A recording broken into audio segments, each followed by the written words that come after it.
तृतीय ज्योतिर्लिंग का नाम है महाकालेश्वर महादेव। और ये कथा ध्यान से सुनिए, अकाल मृत्यु हरण करने वाले महादेव हैं महाकाल। कौन से?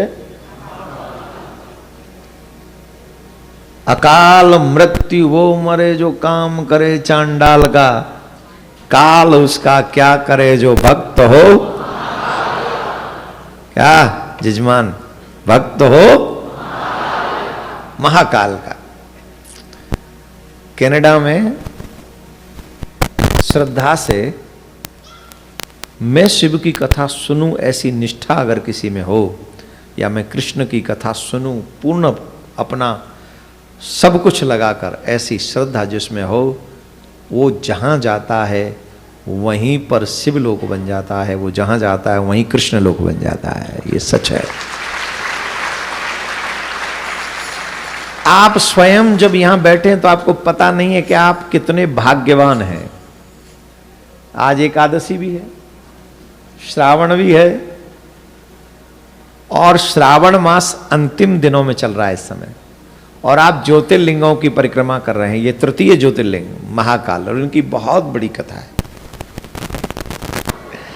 तृतीय ज्योतिर्लिंग जो है वो महाकाल कैसे प्रकट हुए, तो अब आप ये सोचेंगे कि हम मन से प्रणाम करें महाकालेश्वर महादेव को, और आप ये मन में धारणा करें, निश्चय करें कि हम उज्जैन नगरी में विराजमान हैं, जहाँ पर महाकालेश्वर विराजमान है, और वहाँ पर ही हम लोग भूत भावन भोलेनाथ के तृतीय ज्योतिर्लिंग की कथा वहीं बैठकर मंदिर में हम कह रहे हैं और आप सुन रहे हैं।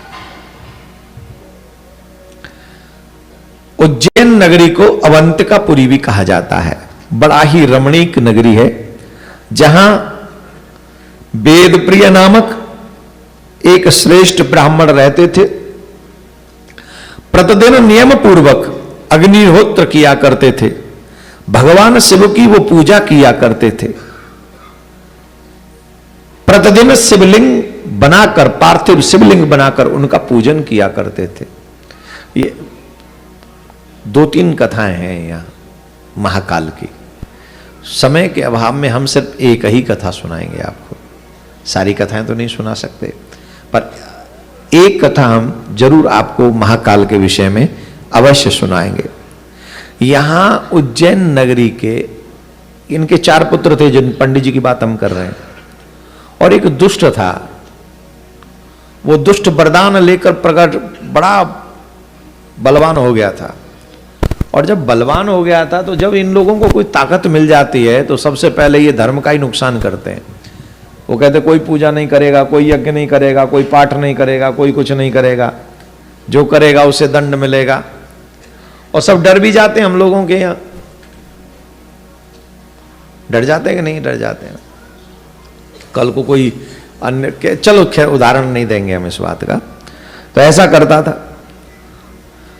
उस दैत्य का नाम था दूषण,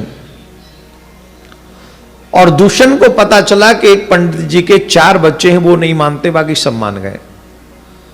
तो उस दूषण ने अपनी सेना को कहा कि उन दुष्टों का वध करो जो नहीं मानते। वो दूषण जो है अपने सैनिकों को ब्राह्मण को देखने के लिए भेजते हैं, तो वो जाते हैं तो उनको सब पता लग जाता है। और फिर वो दूषण वहां पर आया और ब्राह्मणों पर आक्रमण करने लगा। उस समय ब्राह्मण धैर्य के साथ महाकाल की पूजा कर रहे थे, शिव का अभिषेक कर रहे थे, पूजन कर रहे थे। उन्हें कोई डर नहीं था मृत्यु का। पूजा हो, धर्म हो तो ऐसा। तो कहते भगवान प्रसन्न नहीं हो रहे। भगवान प्रसन्न होंगे? कैसे हो? निष्ठा है, मजबूती है, समर्पण है। अब बताइए, जहां पूरी सेना हमें मारने के लिए आई है और उसके बावजूद भी पूजा से नहीं उठे, क्या समर्पण होगा उनका? और यहां तो फोन कॉल आ जाए तो पूजा छूट जाती। हाँ जी कि ना जी? मोस्टली लोग अपना फोन लेके ही बैठते हैं, भजन करते हैं। बोलो हाँ जी कि ना जी? सारे मैसेज वहीं से चालू है। अरे कम से कम भगवान की पूजा में तो छोड़ दो, वो तो ढंग से करो। समर्पण ऐसा हो कि जो समय हमने भगवान को दिया है वो समय अब उस समय में से किसी की शेयरिंग नहीं होगी, किसी की भी नहीं। जैसे ये कथा का समय आपने सोचा कि ये 6 बजे से 8:30 बजे तक कथा होगी, तो ईमानदारी से निश्चय होना चाहिए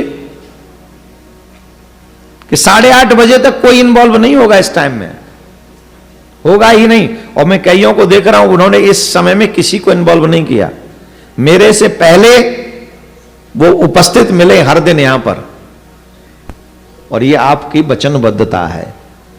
मैं समर्पण की बात कर रहा था कि इन ब्राह्मणों का इतना समर्पण था कि सेना खड़ी है तलवार लेके मारने के लिए, लेकिन उन्होंने पूजा नहीं रोकी। और जैसे ही मारने के लिए वो सैनिक और दूषण वहां पहुंचे, भगवान वहां पर प्रकट हो गए, महाकाल वहां पर प्रकट हो गए और उसे और उसकी सेना को समाप्त कर दिया। बोले शंकर भगवान की। एक और कथा ऐसी आती है कि उज्जैन के जो राजा थे वो परम भक्त थे शिव जी के, और शंकर भगवान के एक गण ने इनको एक मणि प्रदान कर दी थी, उनसे इनका संवाद रहता था। वो मणि धारण करके ऐसा लगता था जैसे पृथ्वी पे सूर्य प्रकट हो गया, जैसे पृथ्वी पे सूर्य प्रकट हो गया, इतना सुंदर उनका प्रकाश। और मणि होगी तो प्रकाश तो होगा ही। तो जो आसपास के राजा थे, हमें आपस में लड़ने की बड़ी आदत है, शुरू से ही है, हम आपस में लड़ते हैं, औरों से लड़ने की हिम्मत नहीं हमारी, आपस में लड़ते हैं। ये लड़ना बंद करो, एक रहो और एक स्वर में चकाचक करो। तो राजाओं ने सोचा कि ये बहुत आगे बढ़ रहा है, इसको थोड़ा खींचा जाए। अंग्रेजी में कहते हैं लेग पुलिंग, है जी के अंदर लेग माने पाम, पुलिंग माने खींचना। देखो कनाडा में आके अंग्रेजी बढ़िया है हमारी। हाँ, काम चला विलाग तो हती ही है। हमें कौन सी काऊ के यहाँ जाके नौकरी करनी है, हमें कौन सा सर्टिफिकेट दिखाना है, हम किसी के नौकर नहीं बन सकते। हमें तो ठाकुर जी ने अपना ही नौकर बना के भेजा है।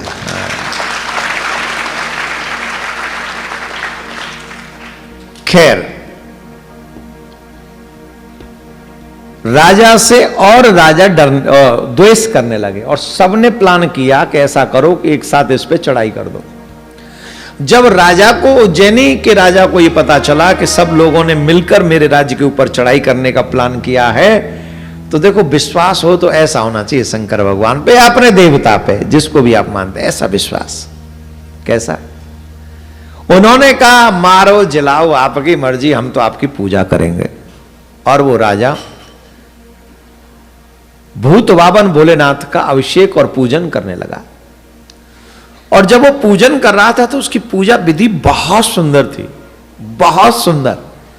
भगवान की पूजा में कभी कंजूसी मत करो, जितने लायक हो उतनी पूरी जम के करो। मिला हुआ दूध पिलाओगे बाबा को तो तुम्हें भी मिली हुई जॉब मिलेगी। हाँ, ऐसा नहीं करना है, जैसा भी करना है प्योर करो। तो राजा बड़ी मस्ती में खुले हाथों से भूत बावन भोलेनाथ की सेवा कर रहा था। तो एक बच्चा था, गोप का बच्चा, छोटा सा 3-4 साल का बालक, उसकी माँ उसे लेके वहां के जा रही थी। तो उस बालक ने राजा को पूजा करते हुए देखा। 3-4 साल का बालक, उसको माँ लेके गई, उसने पूजा देखी, उसको बोले, माँ से पूछा ये क्या कर रहे हैं? बोले शंकर भगवान की पूजा कर रहे हैं। उसने देखा, उसने जब देखा तो उसको लगा मैं भी शंकर भगवान की पूजा करूंगा। और वो बालक घर में पहुंचा और घर में पहुंचकर छोटा सा पत्थर रख लिया और पत्थर रखकर वहां उतनी बेल, उतने पत्र और उतना दीपक तो नहीं था, वो थोड़ा सा पत्थर रखकर वहीं जो घास फूस था ना, उसी को बेल पत्र समझ के शंकर भगवान पे चढ़ाने लगा। नमः शिवाय, नमः शिवाय, नमः शिवाय, नमः शिवाय। अब दोपहर हो गया, माता जी को लगा रहे भोजन कर ले, वो भोजन नहीं करे, नमः शिवाय, नमः शिवाय। फिर माता जी कहीं उसको बुलाने, अरे इधर आजा भोजन कर ले। वो बैठा है, मगन हो गया, नमः शिवाय। छोटा सा बालक मगन हो गया, नमः शिवाय, नमः शिवाय, नमः शिवाय। अब माता जी को आ गया गुस्सा, वहां रोटी ठंडी हो रही है, या को नमः शिवाय चल लो, मारे 2 थप्पड़, तो भी वो कह रहा नमः शिवाय नमः शिवाय नमः शिवाय, अभी भी नहीं हटा, थप्पड़ खा के भी नमः शिवाय चल रहा है उसका। अब गुस्से में आके मां ने वो पत्थर उठा के फेंक दिया जिसको वो शिव समझ के पूजा कर रहा था, और जैसे ही वो पत्थर फेंका मां ने, वो बालक चीखा, महादेव महादेव महादेव, मेरे महादेव को चोट पहुंचा दी, मेरे महादेव को कष्ट हो गया। और उसकी ये निष्ठा देखकर तुरंत शंकर भगवान वहां पृथ्वी से बाहर निकल आए, पूरा मंदिर प्रकट हो गया, वहां पर पूरा मंदिर प्रकट हो गया, शंकर भगवान आसन पर विराजमान है। ये दृश्य सबने देखा, और ये दृश्य सबने देखा, राजा को पता चला शंकर भगवान स्वयं प्रकट हो गए।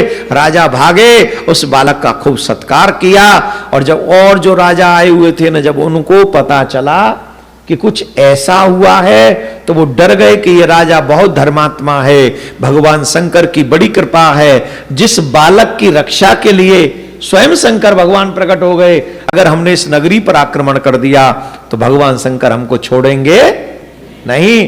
तो भगवान के कोप से बचने के लिए वो सभी राजाओं ने सरेंडर कर दिया कि नहीं भैया तुम अपना राज्य करो, हम तुमसे कोई लड़ाई नहीं करेंगे, हमसे मित्रता कर लो। और क्यों? जो भगवान का हो, जो भगवान का बन चुका हो, उस व्यक्ति से शत्रुता कभी मत करना। हो सकता है वो इतना अच्छा हो कि वो तुमसे कुछ ना कहे, हो सकता है जो भगवान का बन गया वो इतना अच्छा हो कि वो तुमसे कुछ ना कहे, पर एक बात लिख लेना मेरी बात, ठाकुर जी नहीं छोड़ेंगे तुम्हें। बदला पूरा लेते हैं वो, और भाई कसम से मेरी जीवन का एक्सपीरियंस है ये।